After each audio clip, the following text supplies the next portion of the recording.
Bonjour, merci de regarder cette vidéo. Je voulais vous parler d'énergie et vous donner quelques éléments pour comprendre ce domaine qui est d'actualité. Vous pourrez trouver des compléments sur le site www.edmonium.fr. Dans ce premier épisode, nous allons voir quelques généralités sur l'énergie. L'énergie intervient dans tout processus physique, chimique ou biologique qui se traduit par un changement. Au cours de ce processus, de l'énergie peut être absorbée ou libérée. Ce qui est utile, en fait, ce sont les transformations d'une forme d'énergie vers une autre. On peut ainsi produire de la chaleur, du travail, de la lumière, etc. Et ce sont ces formes d'énergie qui sont utiles pour les activités humaines. Pour comparer des sources d'énergie de nature différente, comme par exemple le pétrole, le charbon, l'hydraulique, les économistes ont introduit la tonne équivalent pétrole. Elle vaut 42 milliards de joules ou 11 630 kWh. On entend aussi beaucoup parler de barils de pétrole. Un baril de pétrole vaut 159 litres. Le pétrole n'est pas cher. Même à 100 $ le baril, c'est encore moins cher qu'un baril d'eau minérale. Le prix du baril de pétrole sur le marché dépend de l'offre et la demande. Mais cela n'a rien à voir avec le vrai prix du pétrole tel qu'il sort du puits. Le prix réel du pétrole est beaucoup moins cher, quelques dollars le baril en Arabie Saoudite par exemple. L'unité officielle d'énergie est le joule.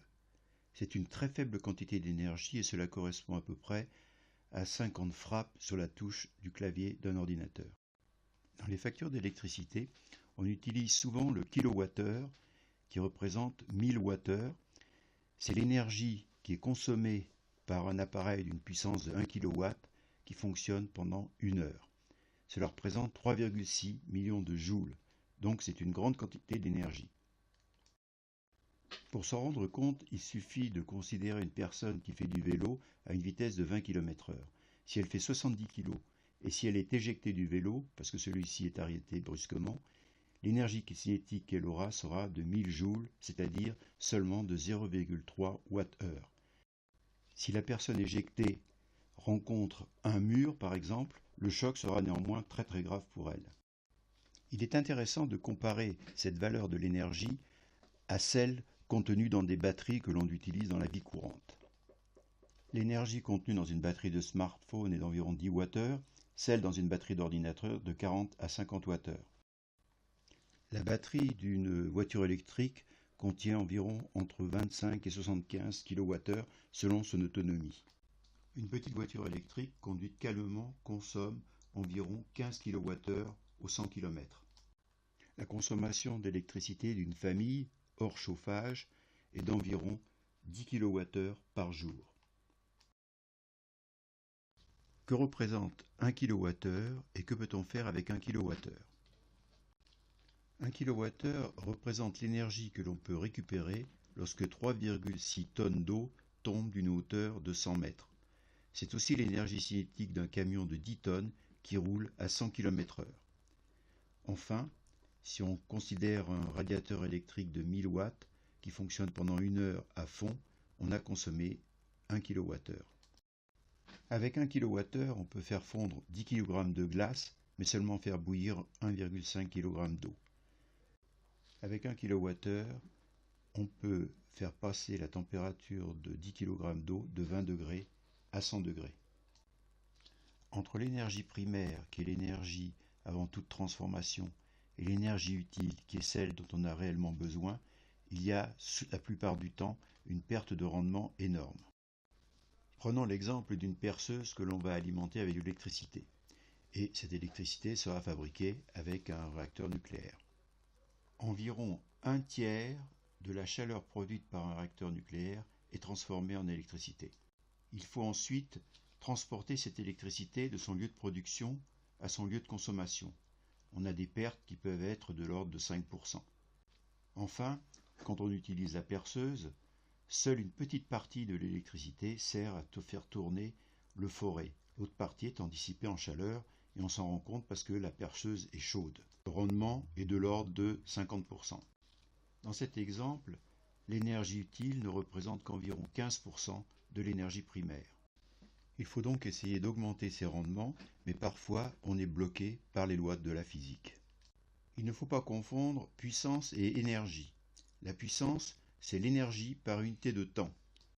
Un litre d'essence contient environ 10 kWh. Si on considère 10 litres d'essence, que l'on va utiliser par exemple dans une voiture, l'énergie contenue est de 100 kWh. Si on roule pendant 1 heure, à vitesse constante, la puissance sera de 100 kW.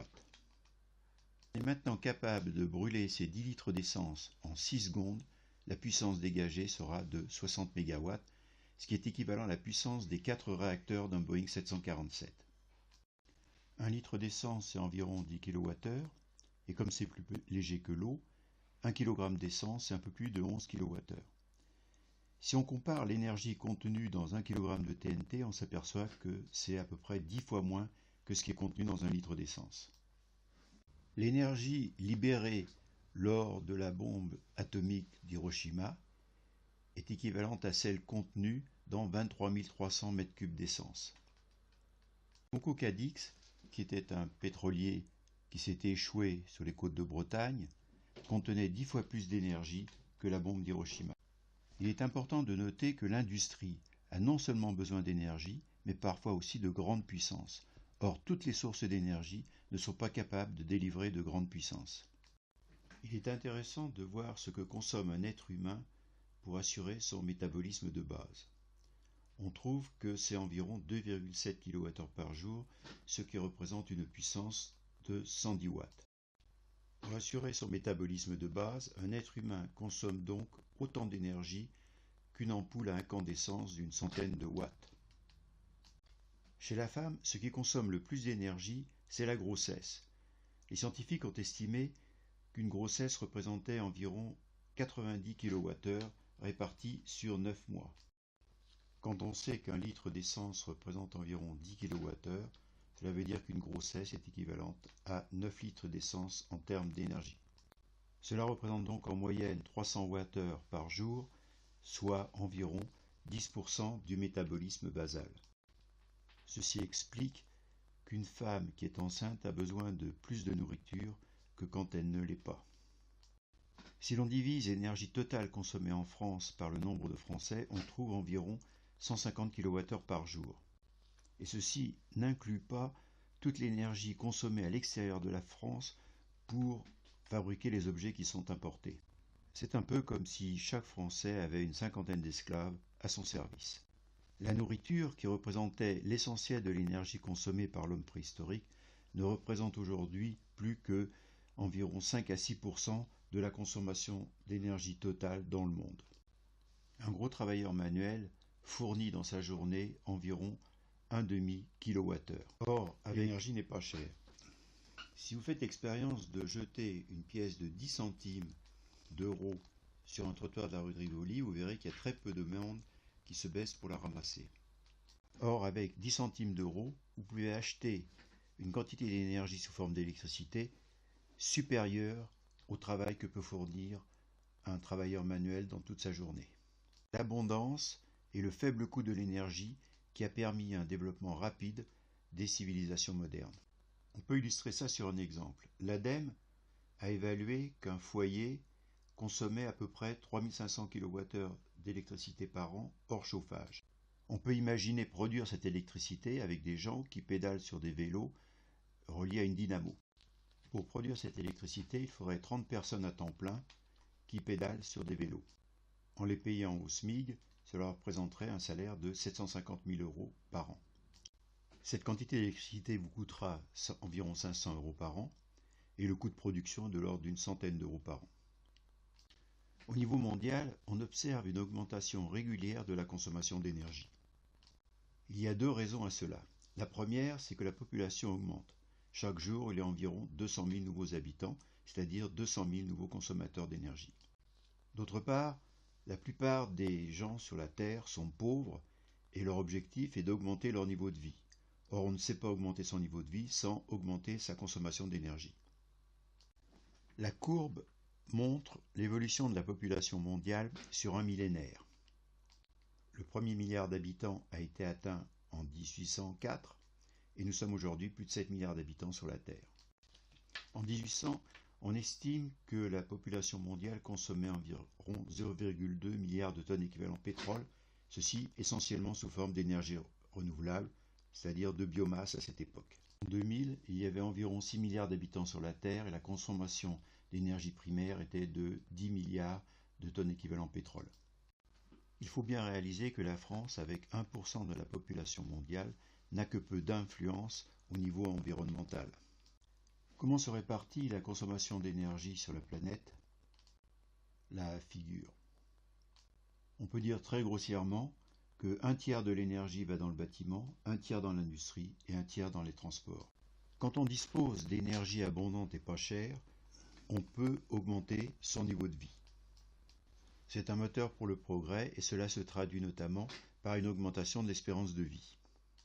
En France, avant la Révolution française, l'espérance de vie était inférieure à 30 ans. Elle est maintenant supérieure à 80 ans.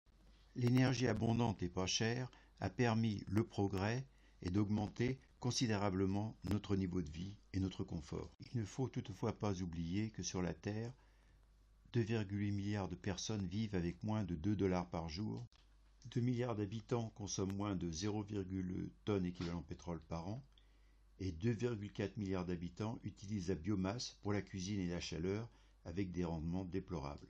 Comme on le voit sur la figure, l'espérance de vie des Français a augmenté régulièrement avec des creux lors des guerres. On trace l'espérance de vie des habitants en fonction de leur consommation d'énergie en tonnes équivalent pétrole. On observe une tendance moyenne qui est indiquée sur la figure en bas à droite. On constate que même aujourd'hui, les personnes qui n'ont pas accès à l'énergie ont une espérance de vie qui est plus faible que les autres. Il faut environ 2 tonnes équivalent pétrole par habitant et par an pour avoir un niveau de vie confortable. Cet épisode s'arrête ici et je vous remercie de l'avoir regardé. À bientôt pour l'épisode 2.